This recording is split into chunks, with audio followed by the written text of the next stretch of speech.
नमस्ते साथियों। आशा करता हूँ कि आप सभी अच्छे होंगे और नए साल की तैयारियों में भी आप जुड़े हुए होंगे। तो अब हम लोग सेशन को शुरू करते हैं। तो अभी तक हम लोगों ने बात की है अलग अलग टॉपिक्स पे। हम लोगों ने पिछले 4 क्लासेस में बात किया है, जहाँ पे हम लोगों ने शिक्षा, इंट्रोडक्शन टू एजुकेशन और नई शिक्षा नीति पे बात की। फिर हम लोग का स्कूल मैनेजमेंट कमेटी क्या है, कैसे फॉर्म होता है, क्या करती है, उसके क्या नियम्स हैं, क्यों इम्पॉर्टेंट है, उस पर हम लोगों ने चर्चा किया। फिर हम लोगों ने मिड डे मील के ऊपर बात किया। फिर हम लोग चाइल्ड एंड डाइवर्सिटी को समझने की कोशिश की। उसी तरीके से आज भी हम लोग एक बहुत ही महत्वपूर्ण टॉपिक पे बात करेंगे, जो है लर्निंग आउटकम एंड असेसमेंट, यानी सीखने के प्रतिफल और मूल्यांकन। तो इस पूरे प्रोसेस को हम लोग समझेंगे कि शिक्षा के प्रतिफल क्या होते हैं, लर्निंग आउटकम्स यानी क्या हैं, क्यों ज़रूरी है, फिर असेसमेंट क्या है और क्यों ज़रूरी है। इसको समझना जो है वो बहुत ही महत्वपूर्ण है, क्योंकि आप देखते हैं कि साल के अंत में जो है आपका असेसमेंट होता है, एग्ज़ाम होता है, या कई बार साल में 2-3 बार इस प्रोसेस से गुजरना पड़ता है। और क्या सीखा, क्या नहीं सीखा, ये भी वहाँ पे समझते हैं हम लोग। या तो खुद से अपने आप को सेल्फ रिफ्लेक्ट करते हैं, या टीचर हमें बताते हैं कि आप क्या सीखे, क्या नहीं सीखे। उस तो इसलिए ये बहुत ही इम्पोर्टेंट है, क्योंकि पूरा जो करिकुलम है हमारा, या पूरा अगर आप 1 साल पढ़ रहे हो, तो इन दो चीज़ों का होना बहुत ही इम्पोर्टेंट है। कि तो इन इसको हम लोग समझेंगे। उससे पहले हम लोग एक सवाल पे रिफ्लेक्ट करते हैं, और इस सवाल पे आप रिफ्लेक्ट करिए। आप अपना सोच जो है उसको आप नोट भी कर सकते हैं, ताकि जब आप फील्ड विजिट में जाएंगे तो आप, या हम लोग आगे सेशन में देखेंगे कि क्या जब आप इस पे रिफ्लेक्ट कर रहे हैं तो क्या हम उसी दिशा में जा रहे हैं, या आप कुछ और सोच रहे थे, यहाँ पे कुछ नई चीज़ें आई। हाँ, या अपनी सोच को और हम यहाँ पे जोड़ करके मजबूत करेंगे। और जब आप इसको लिख रहे होंगे तो वो आपको फील्ड विजिट में शिक्षक से, बच्चों से बात करने में भी जो है वो मदद करेगा, और भी मजबूत समझ बनाने में आपको जो है वो मदद कर रही होगी। तो इसी क्रम में पहला जो सवाल है जिस पे थोड़ा हम लोग सोचते हैं, कि बच्चे ने क्या सीखा, ये कैसे जानेंगे हम। तो एक बार फिर से बताता हूँ कि बच्चे ने क्या सीखा, ये कैसे जानेंगे। जरा सोचिए इस पर। ठीक है। और दूसरा सवाल है कि क्या सिर्फ परीक्षा ही सीखने का प्रमाण है। तो बच्चे ने क्या सीखा ये कैसे जानेंगे, और क्या सिर्फ एग्जामिनेशन ही है, परीक्षा ही है, वो सीखने का प्रमाण है। तो इस पे थोड़ा सोचिए, रिफ्लेक्ट करिए, कि क्या आप सोच सकते हैं इन दोनों प्रश्नों पे, क्या विचार आ रहे हैं आपके मन में। हम्म, तो हम लोग आगे बढ़ने से पहले नई शिक्षा नीति जो है वो क्या कहती है इसके ऊपर, उसको हम लोग यहाँ पे देखते हैं। तो नई शिक्षा नीति जो है वो नई शिक्षा नीति कहती है कि शिक्षा का उद्देश्य जो है वो सिर्फ मार्क्स तक नहीं है, नंबर्स तक नहीं है, बल्कि सीखने की क्षमता विकसित करना है। यानी बच्चों में सिर्फ नंबर्स तक, कि क्या नंबर ला रहे हैं वो, क्लास में 100 नंबर लाया, कोई 80 नंबर लाया, कोई 33 लाया, किसी के कम आ सकते हैं। हर बच्चों का अलग अलग होता है। तो ये नंबर्स ही जानना जो है वो उद्देश्य नहीं है, बल्कि उसमें कैसे हम एक क्षमता विकसित करें कि वो खुद से सीख पाए। हाँ, उसमें क्यूरियसिटी आए, उत्सुकता आए उसके अंदर, वो इन्वॉल्व करे खुद को, एक दूसरे से बात करे, ग्रुप एक्टिविटी करे। तो ये जो पूरा प्रोसेस डेवलप हो उसमें, ये मेन उद्देश्य है उसका। तो हाँ, और इस क्षमता को और विकसित करना ही जो है वो एक्चुअली जो है वो शिक्षा का उद्देश्य है।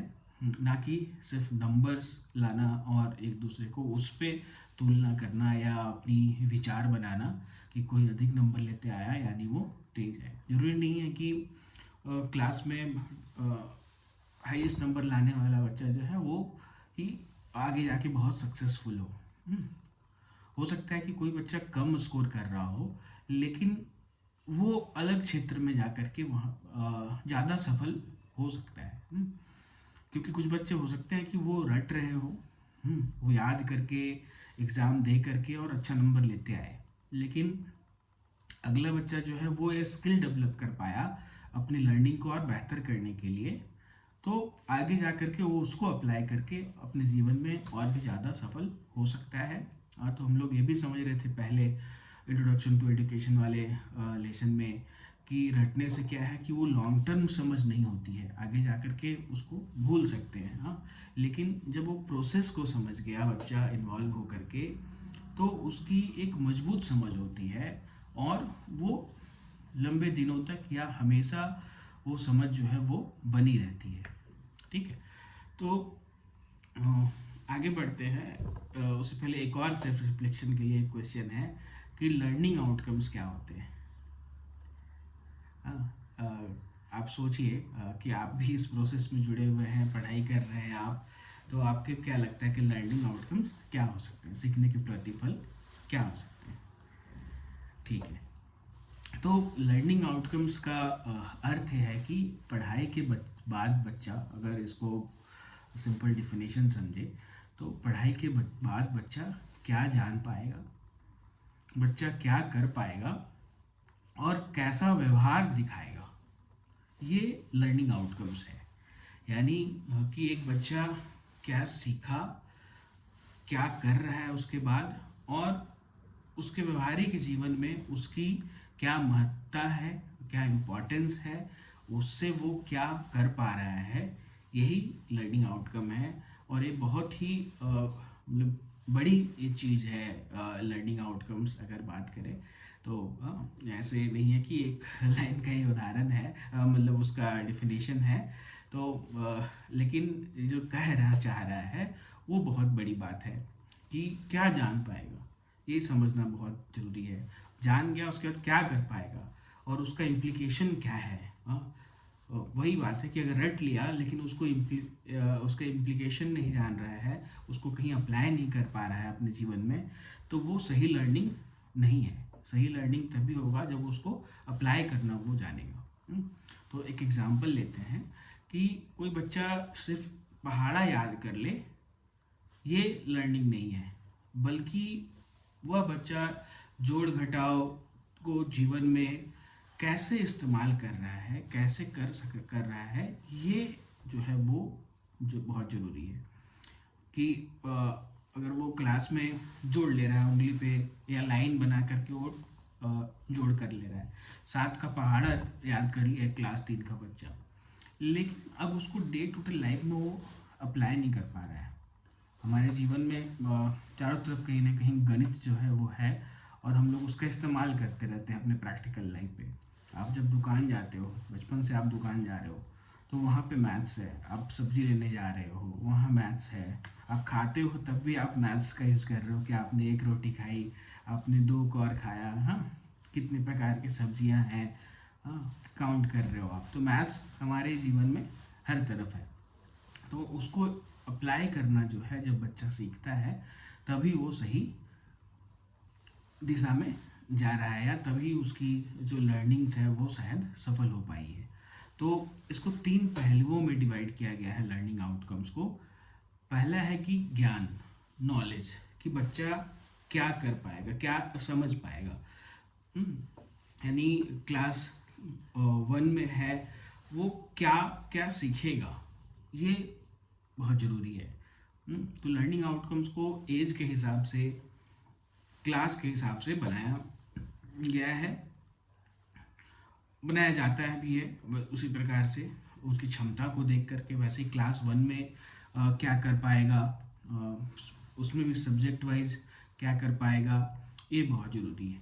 उसके बाद जब वो समझ उसमें बनी, अब उसको स्किल से जोड़ना है, यानी कौशल क्या उसमें डेवलप होंगे।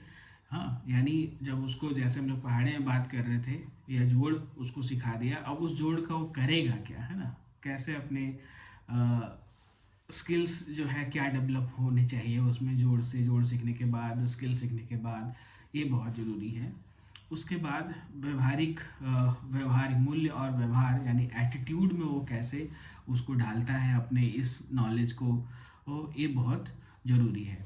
क्या बच्चा जो है वो सोचने और व्यवहार में उसके बदलाव दिखा कि नहीं दिखा, इन चीज़ों को सीखने के बाद जो है, ये बहुत ज़रूरी है।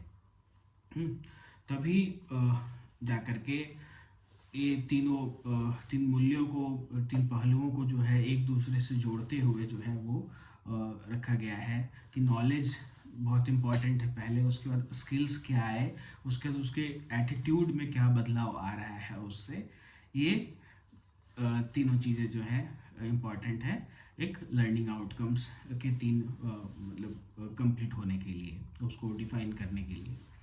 उसी प्रकार से एनसीएफ जो है वो कहती है कि सीखने को जीवन से जोड़ना ही सही लर्निंग है। हाँ, तो वही बात कर रहे थे हम लोग कि सीखना, फिर उसमें क्या कौशल आया और क्या एटीट्यूड उसको अप्लाई कर पा रहा है कि नहीं कर पा रहा है, यानी अपने जीवन से वो जोड़ पा रहा है कि नहीं जोड़ पा रहा है। तो जब ये प्रोसेस होगा, हाँ, सीख जो है वो जीवन से वो जोड़ पाते हैं बच्चे या कोई बड़े या हम आप, तभी जा कर के वो सही लर्निंग है। अगर सिर्फ प्रैक्टिकल नॉलेज नहीं हुआ, सिर्फ थ्योरेटिकल नॉलेज उसके पास है, वो जोड़ कर ले रहा है, घटाव कर ले रहा है, लेकिन उसको अप्लाई नहीं कर पा रहा है, तो सही लर्निंग नहीं होगी। फॉर एग्जांपल साइकिल चलाना, किसी बच्चे को सिर्फ बोल करके सारा प्रोसेस पता है, हाँ, कि साइकिल सीट पे बैठना है, पैडल चलाना है, ये हैंडल है, ब्रेक लगाना है, हम्म, तो ये पूरा प्रोसेस वो जान गया, हाँ, लेकिन जब उसको वो प्रैक्टिकली नहीं अप्लाई कर पा रहा है, तब वो सही लर्निंग या वो लर्निंग कंप्लीट नहीं होगी। तो ये पूरा साइकिल जो है ये कंप्लीट होना ज़रूरी है कि उसकी सीख जो है वो उसके जीवन में अप्लाई करना जो है बच्चा उसको सीख पाए, उसमें वो स्किल डेवलप हो पाए, तब जाके लर्निंग कंप्लीट होती है। और एक बेसिक चीज़ें हैं कि जो लर्निंग आउटकम्स, जब आप विद्यालय में जाएंगे तो आप हो सकता है कि आप देखें कि कई विद्यालय में लर्निंग आउटकम के चार्ट लगे हो सकते हैं। तो आप वहाँ पे देख सकते हैं कि लर्निंग आउटकम किस प्रकार से क्लास वाइज डिफाइन किए गए हैं और कैसे वो आगे बढ़ रहा है, कैसे वो एक दूसरे कक्षा से कनेक्टेड है। अगर वो नहीं होगा तो आप टीचर से ही पूछ सकते हैं, हो सकता है कि उसकी पुस्तिका होगी जो राज्य सरकार ने उन्हें दिया है, तो आप उसको लेकर के लर्निंग आउटकम्स एलोज क्या है क्लास वाइज उसको समझ सकते हैं, और थोड़ा वहाँ पे टीचर से भी चर्चा करके और भी अपनी समझ जो है वहाँ पे इस पे ऊपर आप विकसित कर सकते हैं। ठीक है। अब हम लोग आगे बढ़ते हैं, और फिर से एक सवाल जो है वो है कि वो सेल्फ रिफ्लेक्शन के लिए एक सवाल है। अगर बच्चा जो है वो पूरी किताब याद कर ले लेकिन वो सवाल ना समझ पाए, तो क्या ये सही लर्निंग है? बिल्कुल सही है ना, ये सही लर्निंग जो है नहीं है। यानी रटना जो है वो सही लर्निंग नहीं है। और ऐसा कब होता है, इसको भी जरा हम समझते हैं कि बच्चे कब रटते हैं। हाँ? कब रटते हैं? जब उनके मन में डर होता है, डर के कारण जो है वो याद करते हैं कि कल अगर हम क्लास में गए इस सवाल का जवाब नहीं दे पाएंगे तो शायद डांट पड़ेगी, मार पड़ेगी, हाँ, या कई बच्चों की भावना आती है कि बाकी लोग बता देगा और हम नहीं बता पाएंगे, तो मेरी खिल्ली उड़ सकती है, इस कारण भी उनके मन में डर होता है। तो कई बार डर के कारण जो है बच्चे उसको याद कर लेते हैं, किताब को या जवाब को याद कर लिया वो, हाँ। और दूसरा क्या है कि परीक्षा में पास होने के उद्देश्य से भी याद कर लेते हैं। तो सिर्फ परीक्षा में पास करना जो है वो सही नहीं है, सिर्फ नंबर लेते आना जो है वो सही तरीका या नहीं हो सकता है, हाँ, जब तक उस प्रोसेस को नहीं समझे हम। हम्म? और जो रटते हैं वो हो सकता है कि जल्दी भूल भी जाए या अटक जाए, हाँ। तो ये डिफरेंस है समझना और रटने में। तो वैसे ही कोई बच्चा अगर किताब याद कर लेगा तो वो सही लर्निंग नहीं है, लेकिन अगर वो किताब पढ़ करके और सवाल को समझ जाए, है ना, कि ये सवाल क्या कहना चाह रहा है, और वो अपनी समझ को और प्रैक्टिकल नॉलेज को जोड़ते हुए अगर उसका जवाब देता है, तब जाकर के वो सही लर्निंग मानी जाएगी। और वही होना भी चाहिए कि बच्चे को समझने की क्षमता जो है वो विकसित होना उस पर बहुत ही महत्वपूर्ण है, वास्तविकता से जोड़ना जो है वो बहुत ज़रूरी है। तो उसी क्रम में मीनिंगफुल लर्निंग होनी चाहिए। और ये मीनिंगफुल लर्निंग क्या है कि सीख मतलब समझ आधारित होनी चाहिए। कि कोई बच्चा सेंटेंस पढ़ रहा है तो उसको वो समझ सके कि ये सेंटेंस या ये पैराग्राफ, ये वाक्य जो है वो क्या कहना चाह रही है, क्या कहना चाह रहा है। फिर जो सीख जो है वो जीवन से जुड़ी होनी चाहिए, यानी उसको प्रैक्टिकल लाइफ में वो उस लर्निंग का यूज़ कर पाए वो बच्चे, ये क्षमता जो है उसमें होनी चाहिए। और लंबे समय तक जो है वो समझ जो है वो बनी रहे, क्योंकि जब रटते हैं तो हम उसको भूल जाते हैं, उसको अप्लाई नहीं कर पाते हैं। लेकिन जब समझ के सीखेंगे चीज़ों को तो वो एक लंबे टाइम तक के लिए हमारे जीवन में, हमारे में अंदर वो रहेगा, वो स्किल रहेगा। उसी इसी तरह से इसके ऊपर एनईपी कहती है कि असेसमेंट जो है ना, क्योंकि लर्निंग अब असेसमेंट से जोड़ा जाएगा आगे जा कर के। तो एनईपी 2020 कहती है कि असेसमेंट को रटने से हटा करके समझ की ओर ले जाना है। शायद हम लोग अपने पिछले क्लासेस में भी इसके ऊपर चर्चा किए होंगे कि असेसमेंट जो है वो रटने तक सीमित ना हो, बल्कि समझ के ऊपर होना चाहिए। यानी कोई बच्चा रट के क्या लिख दिया ये नहीं, बल्कि हमें ये समझना है कि उसका वीकनेस क्या है, उसके स्ट्रेंथ क्या है, कहाँ पे भी हम बच्चे के साथ काम कर सकते हैं। तो वही उद्देश्य जो FLN कहता है कि हम बच्चे को निपुण बनाएंगे संख्या ज्ञान में और पढ़ने में, कि क्लास 1-2 के बच्चे जो है वो संख्या लिखना, पढ़ना, जोड़ घटाव हो गया, और सेंटेंस पढ़ना, शब्द को लिखना, ये लिटरेसी और न्यूमरेसी दोनों की ज्ञान जो है, दक्षता जो है उस बच्चे में पूरे तरीके से आनी चाहिए। और उसका जब बेस क्लियर होगा तो आगे जा कर के वो घबराएगा नहीं, आगे भी जा कर के उसकी नींव मजबूत होगी तो आगे भी वो बढ़िया कर पाएगा। तो उसी तरीके से ये कहता है NCF कि असेसमेंट जो है वो रटने तक सीमित ना हो, बल्कि समझ को आगे ले जाना जरूरी है। अब हम लोग सुनते हैं, समझते हैं असेसमेंट। अभी तक हम लोग लर्निंग आउटकम्स की बात की और हम असेसमेंट की और आगे बढ़ रहे हैं। तो असेसमेंट से क्या समझते हैं आप, या असेसमेंट सुन करके आपके दिमाग में क्या आता है? तो बिल्कुल हो सकता है असेसमेंट एग्ज़ाम के बारे में अगर किसी से पूछा जाए तो ही होगा कि क्वेश्चन होंगे उसमें, टेस्ट पेपर होगा, हमारा परीक्षा लिया जाएगा, टेस्ट लिया जाएगा कि हम क्या सीखे क्या नहीं सीखे, और हमें नंबर दिए जाएंगे कि कितना सही कितना गलत हमें आता है। लेकिन असेसमेंट का जो सही अर्थ है वो है कि सीखने की प्रक्रिया में सुधार लाना। असेसमेंट सिर्फ नंबर तक सीमित नहीं है, बल्कि कैसे ये हम समझें कि किसकी क्या, जो बात करते हैं अभी स्ट्रेंथ और वीकनेसेस की, कि वो कहाँ पीछे रह रहा है, उसको समझते हुए उस पर काम करना, उसमें सुधार लाना, ताकि उसकी समझ भी उसके अंदर हो और आगे जब जाए वो तो उसको और बेहतर से कर पाए। यानी अगर क्लास 2 का बच्चा जो है, अगर वो जैसे एक होता है कि क्लास 3 में जो बच्चे आए, पहले उसके पूर्व ज्ञान को जांचा जाए, यानी क्लास 2 में वो क्या सीखे हैं इसको जांचना।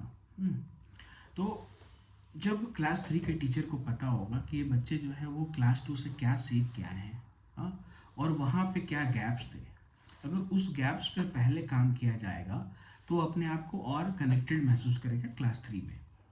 लेकिन अगर उस गैप्स को नहीं समझा जाए और क्लास 3 के कॉम्पिटेंसी चालू हो जाएंगे तो शायद वो बच्चे का जो गैप है वो और बढ़ जाएगा।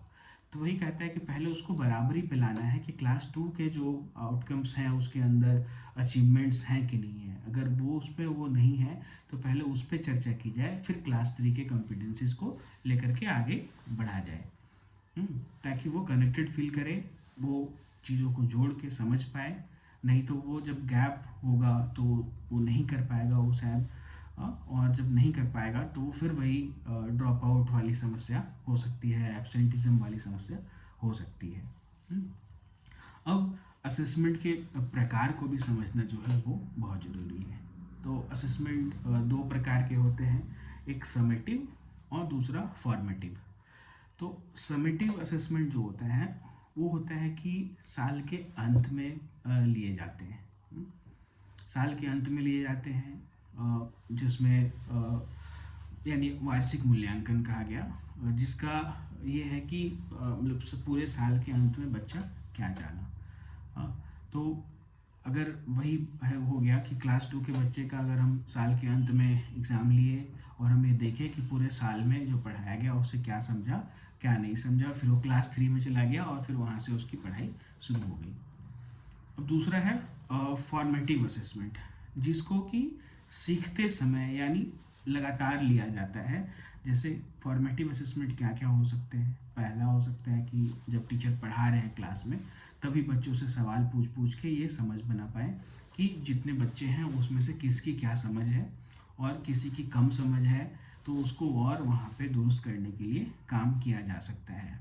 जब क्योंकि ये डेली बेसिस पे हो सकता है। हाँ, उसके बाद बच्चे बोल पा रहे हैं कि नहीं बोल पा रहे हैं, ये समझना जो है इसका एक प्रोसेस है। एक्टिविटीज़ के थ्रू, ग्रुप एक्टिविटीज़ के थ्रू भी ये समझा जा सकता है कि इस ग्रुप में जितने बच्चे हैं उसकी क्या समझ बनी है क्या नहीं बनी है। या जब वो ग्रुप्स फॉर्म होते हैं जिसमें कुछ बच्चे हैं जिनको आता हो, कुछ बच्चे ऐसे जिनको कम आता हो, तो जब आपस में काम करते हैं तो दूसरे की भी समझ जो है और मजबूत उस पर विकसित होती है। फिर टीचर जो है कॉपी चेक करते हैं कि वो जो पढ़ा रहे हैं अब हर बच्चे ने सही तरीके से लिखा नहीं लिखा। तो ये फॉर्मेटिव असेसमेंट के कुछ पार्ट्स हैं जहाँ पे ये समझते हैं प्रोसेस के दौरान ही कि किसके क्या समझ है और किस पे काम करने की ज़रूरत है, ताकि सभी एक लेवल पे आ सके। और फॉर्मेटिव असेसमेंट जो है वो बच्चों को आगे बढ़ने में जो है वो मदद करता है।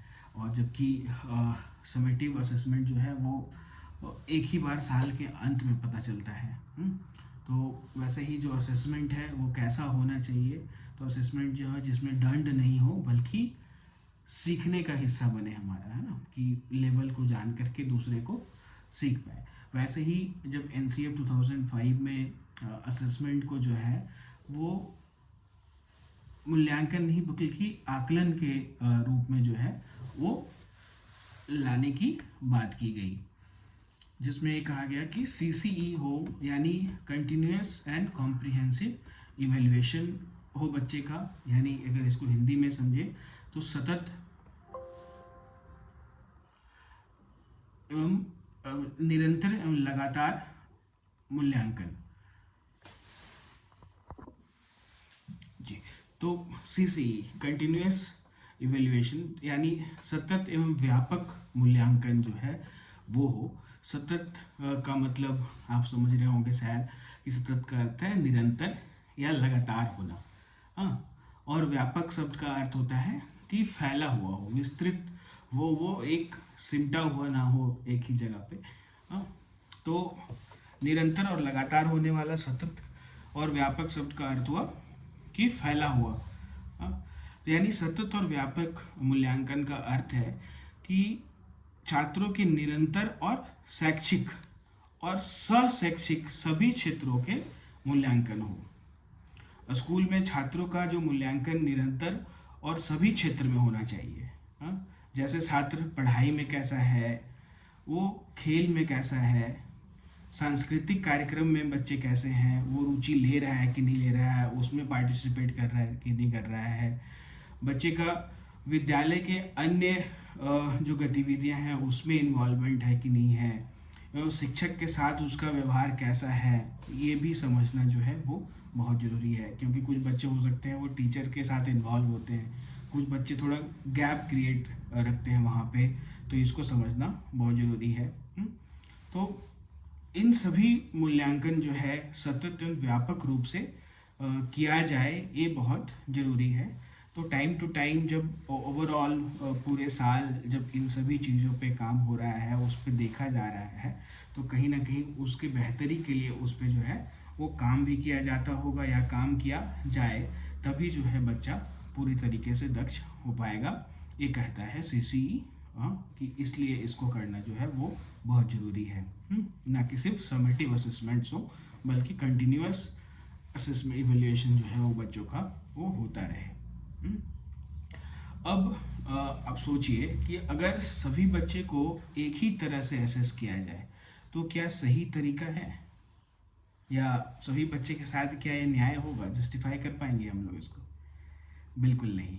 क्योंकि हम लोग डाइवर्सिटी की बात किए थे कि हर बच्चा जो है वो अलग तरीके से, अलग गति से सीखता है। हर बच्चा जो है एक जैसे सवालों को नहीं सहज जवाब दे पाए, या हर बच्चे जैसे एक ही सवाल में हर बच्चे जो है वो अच्छा नहीं हो सकता है। उदाहरण के लिए देख सकते हैं कि कोई बच्चा जो है वो लिखने में कमज़ोर हो, हाँ, लेकिन वो बोल करके उसको समझा सकता है। हाँ, कोई बच्चा चित्र बना सकता है बढ़िया से अपने थॉट्स को एक्सप्रेस करने के लिए। हाँ, तो अलग अलग स्किल सेट हैं बच्चे के जिसमें वो बेहतर हो सकता है। एक ही तरीके से इसीलिए कहता है कि असेसमेंट जो है वो न्याय संगत नहीं होगा। तो हमको बच्चे के क्षमता के अनुसार जो है अपने असेसमेंट के तरीके को भी जो है वो भी बदलना पड़ेगा, ताकि हम सही तरीके से तभी जान पाएंगे कि उस बच्चे की लर्निंग क्या हुई है, किस लेवल की रही है। तो वही NEP 2020 कहता है कि असेसमेंट फ्लेक्सिबल होना चाहिए। ये रिजिड नहीं होना चाहिए। हम लोग शुरुआत की क्लास में बात किए थे इसके ऊपर, हाँ, कि कोई फिक्स तरीका ना हो, बल्कि इसको फ्लेक्सिबल हो।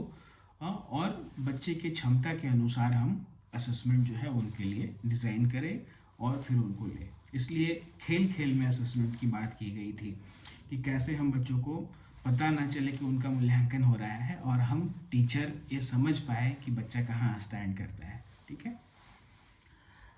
तो अब एक इम्पॉर्टेंट चीज़ ये है कि अगर जो असेसमेंट है उसमें अगर डर होगा, या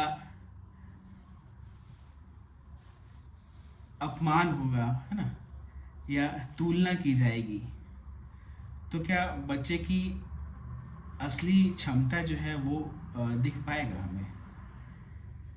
अगर किसी बच्चे को भय होगा, हाँ, या उसको पता होगा कि मेरा यहाँ पे अपमान हो सकता है, इंसल्ट हो सकता है क्योंकि कम लाए हमें या कम पता है, ये अगर उन्हें लगे तो ये नहीं हो पाएगा। और ये क्या है, अनसेफ असेसमेंट का तरीका है जहाँ पे बच्चों को डर हो, या उनकी तुलना की जाए एक दूसरे से, हाँ, या उनको अपमानित किया जाए उनके द्वारा, उनकी अंडरस्टैंडिंग पे, उनके लाए गए नंबर पे, हाँ, या पूरे क्लास के सामने जो है उसको डांटा जाए। हाँ, तो ये सब अनसेफ असेसमेंट के तरीके हैं जहाँ पे कम नंबर लाने पे बच्चों को जो है वो शर्मिंदा किया जाता है। हाँ, या ऐसे शब्दों का प्रयोग करना कि तुमसे नहीं हो पाएगा, तुम नहीं कर पाओगे। हाँ, तो इस सब तरीकों से टीचर्स को अवॉइड करना चाहिए। ये भी NCF कहती है, नई शिक्षा नीति भी यही कहती है कि नंबर्स पे बात नहीं किया जाए बल्कि उनमें क्षमता विकसित किया जाए। तो हम लोग वही बात करते हैं कि अनसेफ असेसमेंट के कुछ उदाहरण या क्या है वो हम लोग समझे यहाँ पे, कि यहाँ डर हो, अपमान, अपमानित फील करे बच्चे। हाँ, लेकिन सेफ असेसमेंट क्या होना चाहिए? सेफ असेसमेंट वो होना होगा कि जहाँ पे गलती से जो है ना वो उसके सीखने का मौका दिया जाए। यानी बच्चे बार बार गलती करें तब भी कोई दिक्कत नहीं है, उसको गलती करने के लिए प्रेरित करें, क्योंकि बच्चा गलती कब करेगा, जब वो इन्वॉल्व होगा, वो एक्टिविटी कर रहा है, वो सवाल को हल करने की कोशिश कर रहा है। तो जब उसको हम प्रेरित करेंगे और तब शायद वो गलती से जो है वो सीखेगा, या एक ने गलती किया और दूसरा आकर के उसको बताए कि नहीं इस तरीके से ये सवाल बनेगा या इसका जवाब ये हो सकता है, तो वो अपनी गलती से भी बच्चे जो है वो, या ये भी कहा जाता है कि एक की गलती से जो है बाकी क्लास जो है उसको सीख सकता है। उसके बाद असेसमेंट, सेफ असेसमेंट में ये भी कहा जाता है कि जो फीडबैक हो, यानी नंबर्स की घोषणा हो या फीडबैक हो, वो निजी हो। यानी वो उस बच्चे को निजी तौर पे 1 to 1 जो है उससे चर्चा करके साझा की जा सकती है, पूरे क्लास के सामने ना करके 1 to 1 जो है वो इंटरेक्शन हो, वहाँ पे बच्चे को बताया जाए कि आपकी क्या स्ट्रेंथ है, आपकी क्या वीकनेसेस है, आपको कहाँ और काम करने की ज़रूरत हो। यानी एक दूसरे के बीच तुलना ना हो। हम्म, तो यही है डर। जो अनसेफ असेसमेंट जो है वो क्या करते हैं, झूठा परिणाम वहाँ पे कहीं ना कहीं दिख सकता है कि वैसे वातावरण में बच्चे सफलता पाने के लिए वही रट करके चीज़ों को लिख रहे हैं और बच के निकलने की कोशिश कर सकते हैं। लेकिन एक सुरक्षित मतलब से सुरक्षित असेसमेंट जो है वो सही लर्निंग देता है, सही सीख के लिए बच्चे को प्रेरित करता है। तो अ, क्या महत्वपूर्ण है और क्या महत्वपूर्ण नहीं है, कौन सा प्रैक्टिस बेहतर है कौन सा नहीं है, ये समझ भी शायद आपकी यहाँ पे बन रही होगी। तो जब एक इंटर्न के रूप में जब आप विद्यालय जा रहे हैं तो आपके पास बहुत समय नहीं होगा इन चीज़ों को बहुत डेप्थ में देखने के लिए, क्योंकि हो सकता है अभी कोई एग्ज़ाम नहीं चल रहा हो। हाँ, तो बट आपको ऑब्जर्व करनी है कि टीचर जब पढ़ा रहा है तब वो इन चीज़ों को इन्वॉल्व कर रहा है कि नहीं कर रहा है। अपने पढ़ाने के दौरान वो बच्चों से सवाल पूछ रहा है कि नहीं पूछ रहा है, क्या उनकी कॉपी को वो देखते हैं कि नहीं देखते हैं। हाँ, उनका व्यवहार किस प्रकार है, क्या वो ऐसे कमेंट्स यूज़ करते हैं बच्चों के लिए कि तुम नहीं सीख पाएगा, या कि वो आपको बताए कि नहीं ये कमज़ोर बच्चा है सर, उससे मत इंटरेक्ट करिए, आप इससे सवाल पूछिए। तो भी आपको एक ओवरव्यू जो है वो आपको देगी ये कन्वर्सेशंस या ये ऑब्जर्वेशंस। तो उसी प्रकार से जब आप स्कूल में जा रहे हैं, क्लास में जा रहे हैं, तो आप देखिए कि क्या बच्चा सीख पा रहा है कि नहीं सीख पा रहा है, या कहीं वो अटक जा रहा है, उसको मदद की जा रही है कि नहीं की जा रही है। हाँ, तो जजमेंट नहीं बल्कि ऑब्जर्वेशन जो है वो आपको वहाँ पे करना है, और किसी की सपोर्ट जो है वो आप वहाँ पे बिल्कुल कर सकते हैं। तो साथ ही आप ये देख सकते हैं, हाँ, क्लासरूम में कि जितने बच्चे हैं क्लासरूम में क्या सभी को बोलने का मौका मिलता है कि नहीं मिलता है। मान लीजिए आप 40 मिनट का क्लास ऑब्जर्व कर रहे हैं और टीचर सवाल पूछ रहा है, तो क्या वो गिने चुने बच्चों से पूछ रहे हैं, या आप जब लगातार 2 या 3 क्लास ऑब्जर्व किए हों तो आप देख सकते हैं कि टीचर क्या उन्हीं बच्चों को इन्वॉल्व कर रहे हैं बार बार, या बाकी बच्चों को भी मौका देते हैं। या जब सवाल पूछा जाता है या कोई असेसमेंट हो रहा है तो क्या बच्चों में डर दिखता है क्या। ये भी एक आपका ऑब्जर्वेशन का एरिया हो सकता है। ठीक है, कनेक्टेड, आई होप कि कनेक्टेड होंगे अभी तक आप। और हम लोग लर्निंग आउटकम्स जो है वो कैसा होना चाहिए। तो लर्निंग आउटकम जो है वो सिर्फ रिपोर्ट कार्ड के लिए नहीं होनी चाहिए, बल्कि लर्निंग आउटकम्स के जो उद्देश्य हैं कि बच्चा जो है आत्मविश्वासी हो, कॉन्फिडेंस वो बच्चों में आए, सोचने की क्षमता जो है वो बच्चों में आए, बच्चे जो है लर्निंग को अपने जीवन में जोड़ पाए। तो ये तीनों चीज़ जो हम लोगों ने 3 पहलू के बारे में बात किया था, वही यहाँ पे हम लोग देख रहे हैं कि कैसे ये महत्वपूर्ण है। हम्म? उसी तरीके से एनईपी जो है वो कहता है कि ऐसी शिक्षा जो बच्चों की सिर्फ नौकरी नहीं बल्कि जीवन के लिए तैयार करे, है ना। यानी सिर्फ नौकरी लेना नहीं बल्कि लाइफ में जो कहीं भी सरवाइव कर पाए, कहीं भी अपने आप को फिट इन कर पाए अपनी नॉलेज से, अपने स्किल सेट से, ये इम्पॉर्टेंट है ना। हो सकता है कि कुछ लोग या कुछ आप रट करके नौकरी निकाल लिए, लेकिन जब आप प्रैक्टिकल इम्प्लीकेशन चीज़ों को नहीं आ रहा है तो शायद आप वहाँ पे भी सफल नहीं कर पाए, आप वहाँ भी स्ट्रगल करेंगे। तो इसीलिए उसको व्यवहार में लाना जो है अपनी लर्निंग को, वो बहुत ज़रूरी है। और वो कैसे आएगा, तो वो एक इन्वायरमेंट से भी आएगा और दूसरा प्रैक्टिस से भी आएगा। हमें उसको प्रैक्टिस करने की ज़रूरत होगी, तभी जा कर के हम उसको व्यवहारिक रूप से अपने अंदर लेकर के आ पाएंगे, हम या बच्चे उसको व्यवहारिक रूप से अपने अंदर लेकर के आ पाएंगे। ठीक है, अब हम लोग थोड़ा मतलब अंत की ओर बढ़ रहे हैं, क्लास की समाप्ति की ओर बढ़ रहे हैं। तो वही है फिर से कि जब आप विद्यालय में होंगे तो अभी शायद असेसमेंट का समय नहीं होगा, है ना, असेसमेंट हो चुका होगा अब तक, शायद हो सकता है। तो आप डिस्कशन के थ्रू जो है अपनी समझ जो है और विकसित कर सकते हैं। तो कुछ सैम्पल क्वेश्चंस हैं जिस पे अभी यहाँ पे हम लोग चर्चा करेंगे, और आप कुछ ऐसे सवाल जो है वो डेवलप करके साथ में लेकर के जा सकते हैं इसके आधार पे, ताकि एक चर्चा वहाँ पे हो सके। तो चर्चा किसके साथ हो सकती है, सबसे पहले तो टीचर के साथ, कि आप जब टीचर के साथ इंटरेक्ट कर रहे हैं तो आप पूछ सकते हैं कि सर आप लर्निंग आउटकम कैसे तय करते हैं। तो ये समझना जो है वो ज़रूरी है। हो सकता है टीचर अपना वहाँ पे जो अनुभव है, एक्सपीरियंस है, उससे आपको समझने में और बेहतर तरीके से मदद कर सकते हैं कि कैसे वो लर्निंग आउटकम तय करते हैं। दूसरा सवाल हो सकता है कि बच्चों का असेसमेंट कैसे करते हैं, यानी ये जो असेसमेंट प्रोसेस है उसके ऊपर चर्चा होगी वहाँ पे टीचर के साथ, तो वो आपको अपने नॉलेज से समझने में मदद कर सकते हैं। तीसरा सवाल हो सकता है कि सीसी के ऊपर कि कंटिन्यूअस एंड कॉम्प्रिहेंसिव इवैल्यूएशन जो है अ, वो कैसे टीचर मेंटेन करते हैं, क्या कोई उसके लिए चार्ट है सीसीई का, हाँ, या कोई टेबल उन्होंने बना के रखा है जहाँ पे अलग अलग एरियाज जो है पढ़ाई, खेल कूद, म्यूज़िक इंटरेस्ट, टीचर के साथ जो व्यवहार की बात की करी थी हमने, या स्कूल के और कामों में इन्वॉल्वमेंट, यानी ओवरऑल सभी जो पायदान है क्या उसके लिए कोई चार्ट या ट्रैकर टीचर ने बनाया है क्या, तो ये कैसे करते हैं सीसीई, या हो सकता है कि सीसीई रजिस्टर भी होता है एक, तो अगर वो रजिस्टर बना रहे हैं टीचर तो आप वो रजिस्टर लेकर के भी उनसे आप देख सकते हैं कि वो सीसीई मेंटेन कर रहे हैं कि नहीं कर रहे हैं, ठीक है। उसके बाद आप टीचर से पूछ सकते हैं कि वो कमज़ोर बच्चों की कैसे मदद करते हैं। तो ये 3-4 सवाल थे जो आप टीचर से पूछ सकते हैं, आप इसके बेसिस पे और भी सवाल अपने बना सकते हैं। उसके दूसरा पर्सन कौन हो सकता है जिससे आप बात करेंगे, ठीक है जी, तो स्कूल के प्रधान पाठक, प्रिंसिपल जो है उनसे भी आप इंटरेक्ट कर सकते हैं, उनसे समझने की कोशिश कर सकते हैं, आप इन्हीं सवालों पे ही बात कर सकते हैं। इसके एडिशन में आप पूछ सकते हैं उनसे कि नई शिक्षा नीति NEP 2020 के अनुसार जो है बदलाव किए गए हैं या नहीं किए गए हैं, क्या उस विद्यालय में पहले के तरीके से असेसमेंट हो रहे हैं, या NEP जो कहता है उसको उन्होंने अडॉप्ट किया है कि नहीं किया है। हुँ? उसके बाद हो सकता है कि असेसमेंट पैटर्न में क्या चेंजेस देख रहे हो, या उसका कोई महत्व या इम्पैक्ट जो है वो उन्हें दिख रहा है कि नहीं दिख रहा है।